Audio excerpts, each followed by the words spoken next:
സങ്കീർത്തനം 61. ദൈവം സുശക്ത ഗോപുരം. ദാവീദിൻ്റെ സങ്കീർത്തനം. ദൈവമേ, എൻ്റെ നിലവിളി കേൾക്കണമേ, എൻ്റെ പ്രാർത്ഥന ചെവികൊള്ളണമേ. ഹൃദയം തകർന്ന ഞാൻ ഭൂമിയുടെ അതിർത്തിയിൽ നിന്ന് അവിടുത്തോട് വിളിച്ചപേക്ഷിക്കുന്നു. എനിക്ക് അപ്രാപ്യമായ പാറയിൽ എന്നെ കയറ്റി നിർത്തണമേ. അങ്ങാണ് എൻ്റെ രക്ഷാകേന്ദ്രം, ശത്രുക്കൾക്കെതിരെയുള്ള സുശക്ത ഗോപുരം. ഞാൻ അങ്ങയുടെ കൂടാരത്തിൽ എന്നേക്കും വസിക്കട്ടെ. അങ്ങയുടെ ചിറകിൻ കീഴിൽ ഞാൻ സുരക്ഷിതനായിരിക്കട്ടെ. ദൈവമേ, അങ്ങ് എൻ്റെ നേർച്ചകൾ സ്വീകരിച്ചു.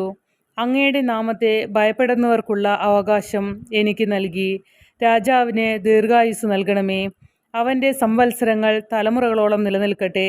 ദൈവസന്നിധിയിൽ അവൻ എന്നേക്കും സിംഹാസനസ്ഥനായിരിക്കട്ടെ. അവിടുത്തെ കാരുണ്യവും വിശ്വസ്തതയും അവനെ കാത്തു സൂക്ഷിക്കട്ടെ. അപ്പോൾ ഞാൻ അവിടുത്തെ നാമത്തെ എന്നേക്കും പാടി പുകഴ്ത്തും. അങ്ങനെ ഞാൻ എൻ്റെ നേർച്ച ദിനംതോറും നിറവേറ്റും.